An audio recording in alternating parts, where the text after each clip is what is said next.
Alright folks, welcome back to the Crash Bandicoot 4 It's About Time playthrough, and we're going to be starting off the first level of the 11th dimension, Snow Way Out.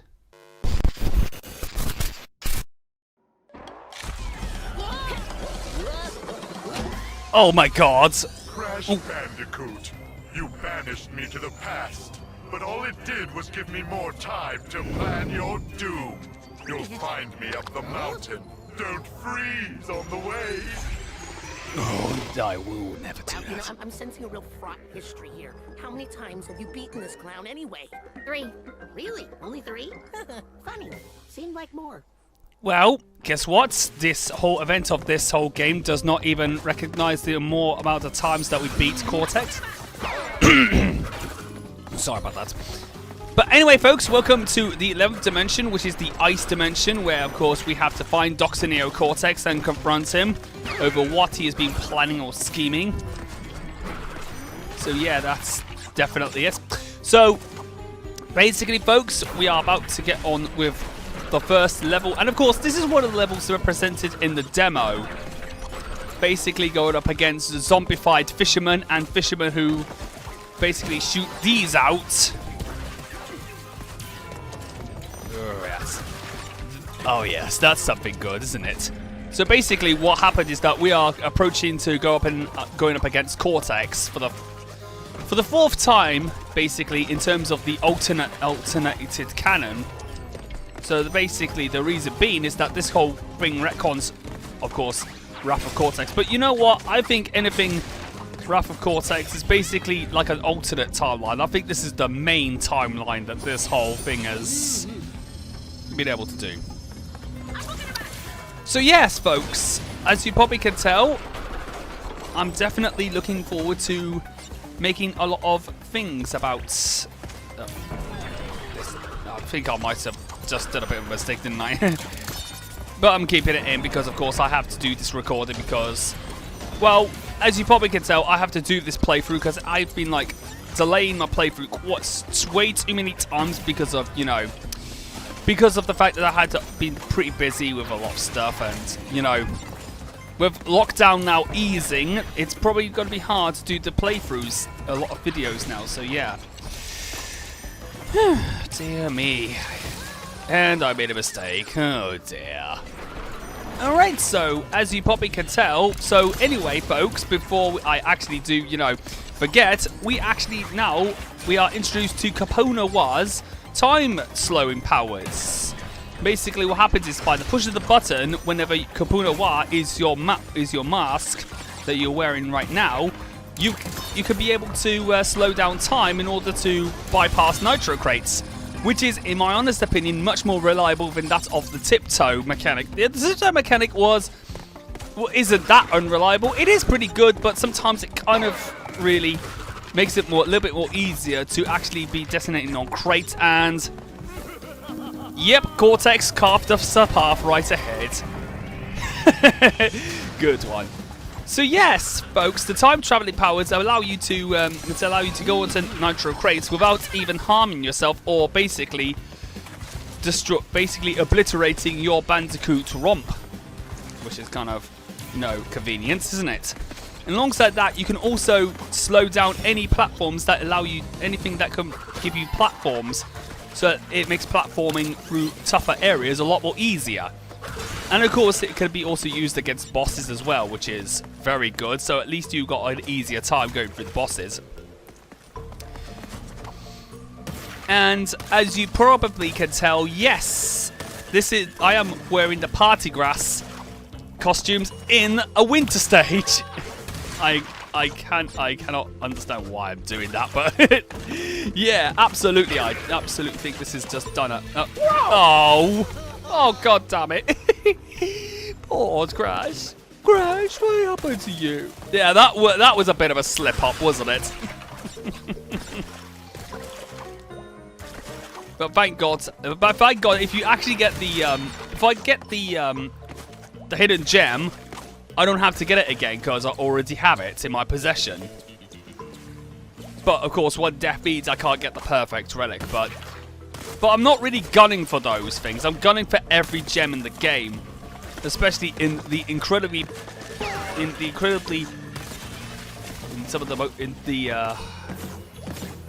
the padded out inverted mode. I do like this music. It's actually pretty good. I'm gonna be honest with you. I do think that. Oh, I just wanted to check to see if there's any boxes up there. Nope. And I remember there's no boxes, nor there is a hidden gem. Oh, already got that. Let's get that box. Get out of my way, boy. Yep, those zombified fishermen. Some of them usually have some of these, you know, things that they can do to whip you into shape, but basically knock you out of the way. Right, here we go. Checkpoint. Now let's get on with the next part. Dear me. Yeah, so I am hoping to, of course, get back into the spirit of doing, of course, Let's Plays, and I was hoping to do Retrophon earlier sometime this year, but because of basically trying to arrange my room around, it has kind of like put a bit of a hold. My plans have been on hold. I'm hoping that this year, with the fact, I'm hoping this year I will be able to do a Retrophon. But I'll probably most likely do it in summer. Probably do it in place of this year's intended month of Iwata. And since I haven't been able to do month of Iwata, you know, that much, considering, you know, kind of a lot of plans because of, you know, recent events that's happened throughout the past 12 months, I am absolutely considering on like doing a Retrophon in lieu of that. Not to mention, I'm not to say that I won't be able to do Nintendo games. I will do a mixture of Nintendo, PlayStation, and games from the past, like Sega Mega Drive. Sega Mega Drive as well. I'll probably most likely do that as well, so yeah. Oh yes, and yeah, speaking of which, I'm actually getting myself into the groove of an RPG series called Fire Emblem, and I'm going to be honest with you, I'm pretty much going to say this right now. I think, now, my first impressions of Fire Emblem is much better than Pokemon Sword and Shield. I'm not to say that Pokemon isn't a bad franchise, but I feel that now with the fact that I've now got some experience of the Fire Emblem series, I'm beginning to feel like Fire Emblem is the superior franchise in terms of RPGs. And plus, I have finally got through that stage. So still way out, in terms of difficulty, it's not that bad in difficulty, but sometimes areas can be a bit too platform happy, if you know what I mean. And yeah, especially when you have to go through the upstream parts with the ice. Not to mention that you have to, of course, slow down time in specific areas in order to, you know, get through and not, you know, die. Alright, so with that being said, let's go on to the next one called Stay Frosty.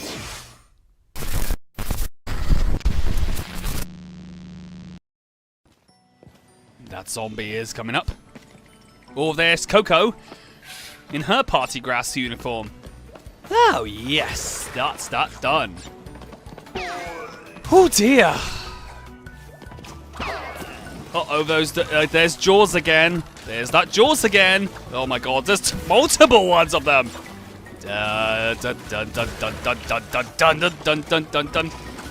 So I'm going to be honest with you, I could have actually done the Jaws theme a little bit on my This Is How You Play of Crash Bandicoot 4. I kind of missed a bit too much of an opportunity there, but I'm sorry. But honestly, I just want to make sure that the This Is How to Play had, you know, it's not to say that my This Is How to Play wasn't a bad one, but I just want to say I kind of felt a bit, you know, whoa, no. I missed the opportunity for the box. Damn it. We've just got to wait for the thing to go back up. And of course, they're waiting for the next ice blocks to come round through the waterfall section. The rapid section. Get out of my way. No, I am not going to fight you scientists. I'm going to kick your ass. I'm going to kick your ass. Yes, I gotta love Duke Nukem. Yeah, I gotta love Duke Nukem, of course. Good old John St. John. I wish we would have like a more, you know, badass version of Big the Cat using the Duke Nukem voice. That would have been fantastic. That would have been the best thing for Big the Cat. It would have been a ladies' man. Alright, we are on all the way through, so let's get those boxes. Now, these boxes are some of the most awkward I've seen. Yep, then there was a checkpoint there as well. And of course, and I love this music from Stay Frosty. The best thing about this one, a good mashup between the Cortex boss battle music from Crash Bandicoot 3 and, of course, the Snow Go music. The snow levels from, you know what I mean, the snow levels from Crash Bandicoot 2. Especially that nightmare of a stage. Cold Hard Crash. And I cannot stand that level. Like what I said, it's one of my it's one of my most hated Crash Bandicoot levels to date. And did I just get hit by an icicle? I did. Jesus Christ. Sometimes the traps can be very, very unrelenting at times. Gotta wait. The icicles, I just want to make sure that I don't, you know, get hit by them unexpectedly. And there's the zombies that I mentioned, the zombie fishermen. Yep, that's the music from Snow Go and Crash Bandicoot 2 Snow Levels.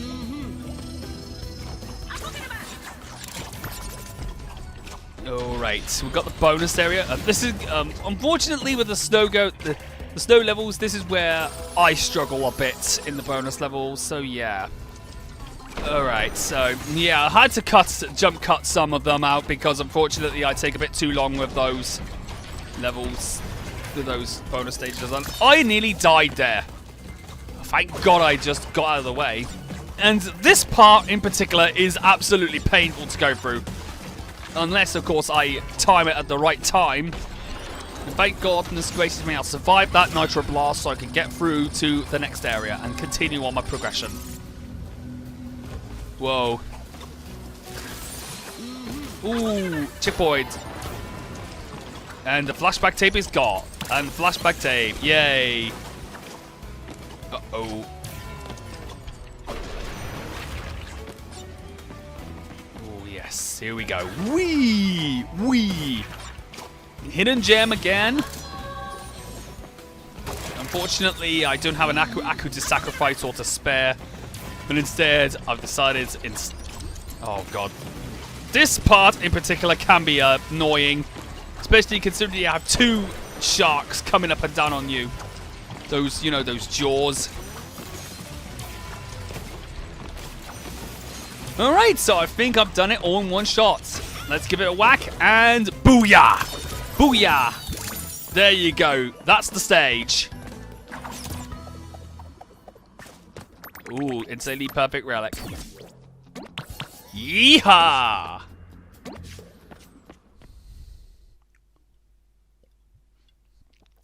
Oh yes, I'm having a bit of beer. I'm saving it for a something a little bit later.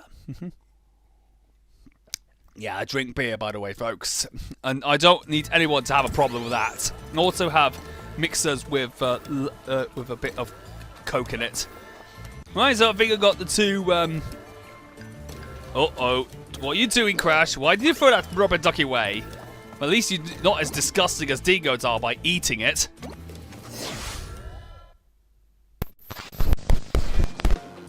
Okay, folks. Welcome to what I consider to be one of my most hated levels ever. Bears repeating, and ugh, I hate this stage so much. I think I should not have the microphone close enough, but still, I hate this stage so much. Want to know why? The hitboxes for Polar. Thank goodness gracious me, this is recorded just after when the patch has been released. I recorded the footage so to test out to see if the. Oh, I nearly died there. Oh, I nearly died there. I know. Should have actually had those boxes already, which I didn't. Which, thank God I remembered. But yeah, like what I said, this stage is without doubt one of the longest stages ever, and it kind of drags on. A bit. The reason being is because, well, you have the 3/4 of the stage is you platforming throughout the. No, I think it's 2/3 rather than 3/4. 2/3 of the stage is you like going on foot, while the last third of the stage allows you to go on polar and to pursue Dr. Neo Cortex into his airship, so we can confront him once again. Find the hidden gem. I already got the yellow gem already, so let's ride this son of a bitch, and we are on to. Oh my god! Don't tell me this is what I think it is.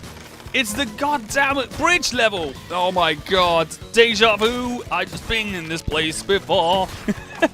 It's deja vu all over again, folks. So yes, welcome to what I consider to be Crash 4's representation of what is a nostalgic level from the past, a smashing blast from the past. But thankfully, if you have good platforming reflexes like myself, you can be able to get through it. And with Coco Noir, it's much more easier at the last hurdle. So yeah, this is basically I call it Road to Nowhere / High Road 3.0. Or in this case 4.0. So as you probably can tell, I've already done it, and now we can be able to go on our very merry way back to the to head on over back to the main part of the stage. And we're about to come up to another alternate timeline part.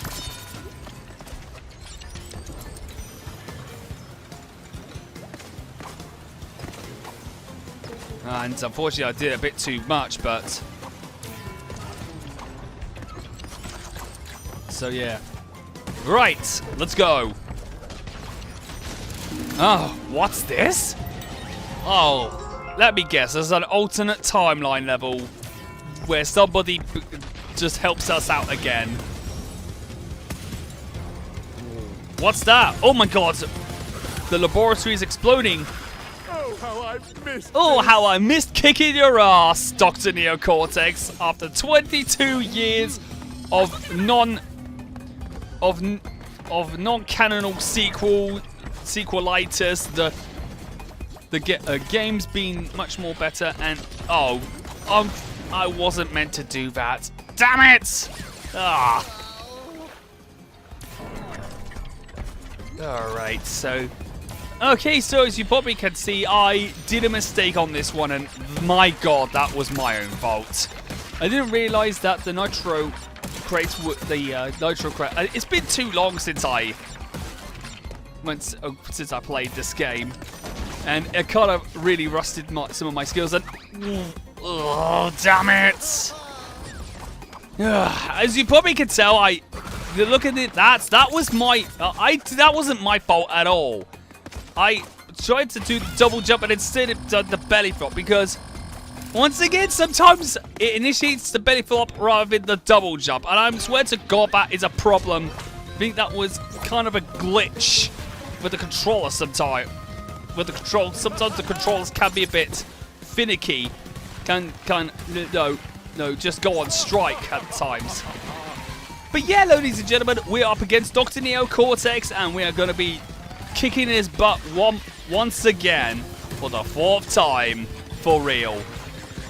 And yes, ladies and gentlemen, the hitboxes for Bola have been dramatically improved, because most recently the game has been patched out, and thankfully Bears Rock Eating is nowhere near of a nightmarish slog as you expect it to be in the past. Sometimes you can, but as you probably can tell, the hitboxes are only fixed for multiple crates, and sometimes the single boxes won't register. The hitbox won't register, but we'll get to that when we get to it in the next part.